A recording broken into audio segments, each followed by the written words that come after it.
ginagawa mo kay Jello ngayon para matulungan siya. Ang pagsunod mo sa kanya na parang aso? Oh, baka sinasabi mo habang kinocomfort siya. Okay lang yan. Tama ba ako? Gusto ka ni Mr. Yun. Meron siyang apong babae. Gusto raw niya magkakilala kayo. Kung ganun, gusto niyang mapangasawa kong apo niya. Ah, oo. Hello, Jello.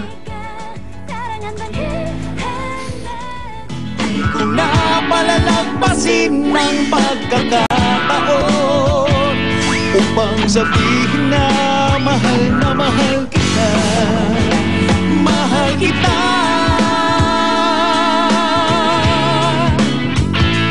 Mahal kita.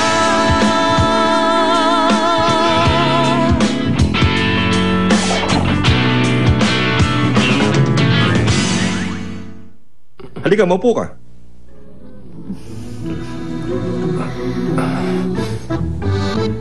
Bakit ganyan ang reaksyon mo? Nagulat din ako nung malaman kong ikaw ang tinutukoy niya. Dati palagi kong sinasabi kay Lolo, kahit anong mangyari, hindi ako makikipag-meet sa lalaking pipiliin niya para sa akin. Naalala ko pa nga yun. Pero ngayon, nagbago ng isip ko. Kanina ko lang nalaman na magkakilala kayo ng apo kong si Era. Oo.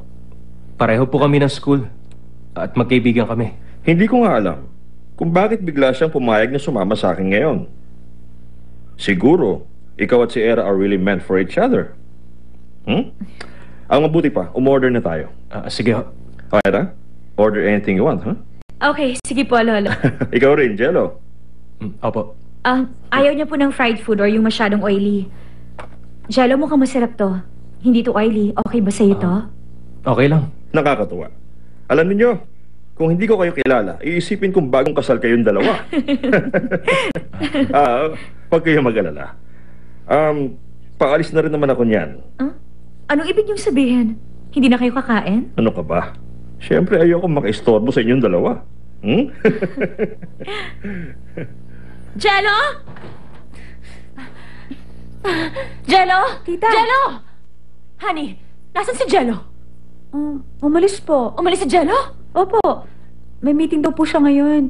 Naka-formal pa nga siya eh. Bakit po? May problema ba?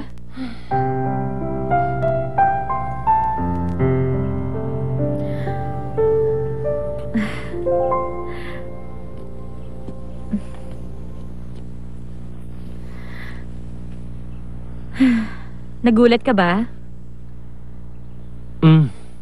Medyo. Sa tingin ko si Lolo, gusto ka talaga. Pinakita niya sa akin ang picture mo eh. First time niyang ginawa yun, alam mo ba?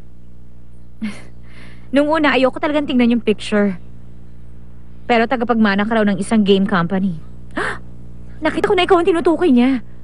Paano pa ako makakatanggi? Kung alam kong exciting ang mangyayari, di ba?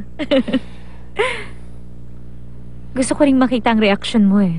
Anong masasabi mo? Mukha kang... bitter. Kung ganun, ano bang dapat kong gawin, Era? Para mag-invest ang lolo mo sa company namin. Kailangan ba kitang pakasalan? Ganun ba?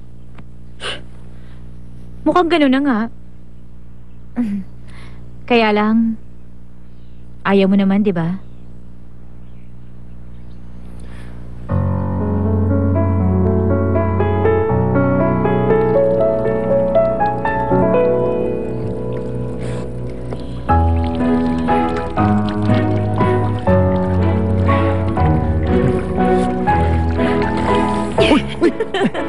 Ano ba?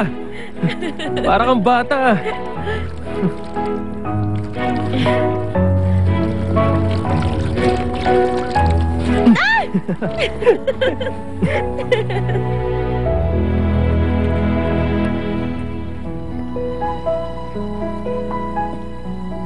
Hindi namin masimula ng bagong game project.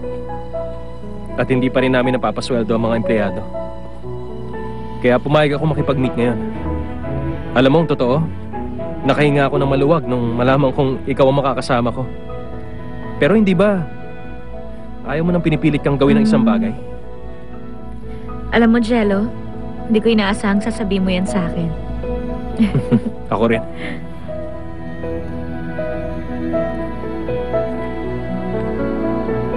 Pumayag ako dahil alam kong ikaw ang imimit ko. Ang sabi mo, nakahinga ka ng maluwag nung makita mo ako kanina. Natuwa ako. Kahit na alam kong business lang ang dahilan. Yun naman talaga, di ba? Aminin ko, medyo nasaktan ng pride ko, pero pumunta pa rin ako para sa'yo. Actually, wala akong planong pumunta. Pero, kaninang umaga, naisip ko na dapat. Maganda ako kapag kaharap na kita. Jello, halata na bang may gusto ko sa'yo? Huwag ka mag-alala. Kahit na mukhang totoo ang lahat na nangyayari, hindi pa rin kita mamadaliin. Sana, bigyan natin ng mga sarili natin ng pagkakataon para makilala natin ang isa't isa. Okay, sige. Talaga? Seryoso ka? Era. Ay, Huwag ka na mag-alala, okay? Ang akala lang nila, mabait ang anak ko, honey. Pero hindi nila alam na masama talagang ugali niya. Napakasungit niya at napaka-boring pa. At higit sa lahat, napakahina pagdating sa babae. Si Tito po, kumusta na siya? Mabuti na ang pakiramdam niya. Nandito pa pala kayo. Teka, kailangan natin mag-usap, Jello. Hindi ba pupunta kayo sa ospital? Mamaya na lang tayo mag-usap. Ay, napakasungit talaga. Sino ba naman talaga matutuwa sa ganyang klase ng ugali? Ikaw lang yata ang nakakatagal sa kanya eh. Basta ha, huwag ka mawawala ng pag-asa, okay?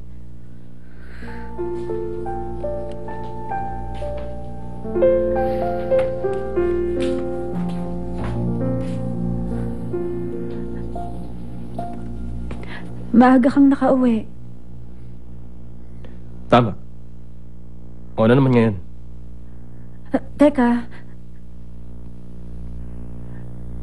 Nakipagkita ka ba sa isang babae? Oo. Kumusta ang pagkikita nyo? Kilala mo na ba kung sino? Si Era. Lolo niya ang chairman ng Windy Media. Tama ka. Kaya perfect siya para sa akin.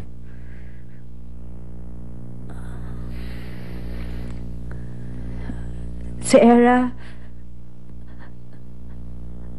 Pakakasalan mo ba? Kasal? Siguro.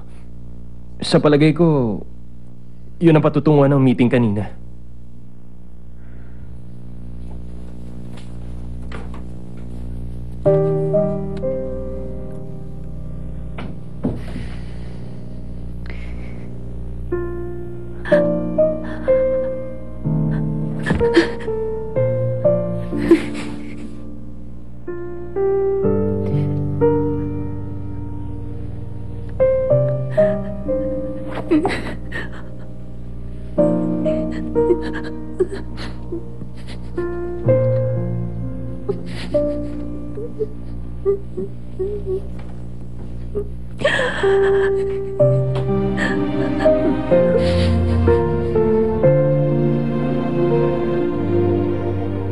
Doble-doble raw ang mga chikiting dito.